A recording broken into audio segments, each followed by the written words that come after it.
ఇవాల్టికి సరిగ్గా ఏడవ రోజు నిందితులను హత్యాయత్నానికి పాల్పడ్డటువంటి నిందితులను ఇప్పటి వరకు పోలీసులు అరెస్ట్ చేయలేదు. అరెస్టు చేయకపోగా నిందితులను ఎట్లా కాపాడాలనేటువంటి కోణంలో దర్యాప్తు జరుపుతున్నట్టుగా తెలుస్తూ ఉంది. మేమైతే చెప్తా ఉన్నాం, మీరు ఈ బీసీ ఉద్యమాన్ని అణచడానికి, బీసీలు పార్టీ లేకుండా ఉండడానికి మీరు ఎన్ని ప్రయత్నాలు చేసినా అది ఆగదు. కానీ ఖచ్చితంగా రేపటి బీసీ ప్రభుత్వంలోనైనా దీనికి మీరు మూల్యం చెల్లించుకోవాల్సిందే.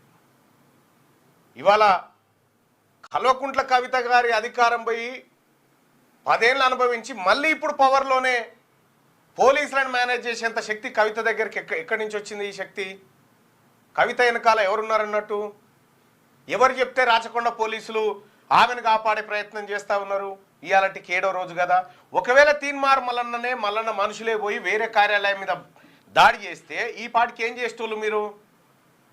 గతంలో ఇదే కార్యాలయం మీదకి దాడికి పోలీసు వాళ్ళని పంపి మా మీదనే, నేను లైవ్లో ఉండగానే నా మీద 307 పెట్టినటువంటి పోలీసులు ఇవాళ అదే పోలీసుల మీద పట్టబగటీలు దాడి చేసి కొట్టిన విజువల్ బయటకు వస్తే పోలీసులు కంప్లైంట్ ఇస్తే పోలీసులను రక్షించుకునే పోలీసు వ్యవస్థ కనీసం అయ్యో మా వాళ్ళని కొట్టిరు మేము కంప్లైంట్ లాడ్జ్ చేస్తామనేటువంటి పరిస్థితి లేకుండా కానిస్టేబుల్లను కూడా, వాళ్ళకి దెబ్బలు తాకిన కానిస్టేబుల్లను కూడా మీరు బెదిరించే ప్రయత్నం చేస్తూ ఉన్నారంటే దీన్ని బట్టి అర్థమవుతా ఉంది కవిత వెనకాల ఎవరున్నారు, కవితతో కాంగ్రెస్లో ఎవరు ములాఖాత్ అయ్యారు. ఈ దాడి, ఈ పరిణామం ఇదంతా నిజంగా మేము ఒకటి చెప్తా ఉన్నాం, చేస్తారా వాళ్ళని అరెస్ట్ చేయండి, లేదంటే సహజంగా మీరు ఎప్పటికీ నన్ను అరెస్ట్ చేయాలని చూస్తుంటారుగా నన్ను అరెస్ట్ చేయండి, ఏదో ఒకటి జరగని. ఈ ఉద్యమాన్ని వదిలిపెట్టే ప్రసక్తే లేదు. గ్రామీణ ప్రాంతం వరకు తీసుకుపోతాం. ఈ రాష్ట్ర ప్రభుత్వం మరీ ముఖ్యంగా కొంతమంది పోలీసులు వ్యవహరించిన తీరుని అన్ని స్థాయిల్లో ఎండగడతాం. ఇప్పటికే ఎక్కడెక్కడ ఫిర్యాదు చేయను అక్కడ అన్ని కూడా చేశాం. పోలీస్ వ్యవస్థ మీ పర్సనల్ ఇష్యూస్ కోసమో లేకపోతే మీ పర్సనల్ వ్యక్తులను కాపాడడం కోసమో కాదు ఉన్నది, అది ప్రజల కోసం ఉన్నది.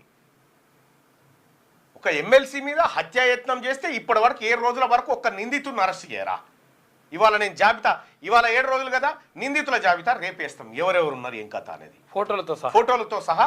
ఇక రేపు మీ పర్ఫార్మెన్స్ చూపించండి, ఫోటోలు, అడ్రస్లు, బిడ్రస్లు ఏం కావాలంటే మా దగ్గర అవన్నీ ఇస్తాం. రెండో విషయం ఏంటంటే తెలంగాణ రాష్ట్రం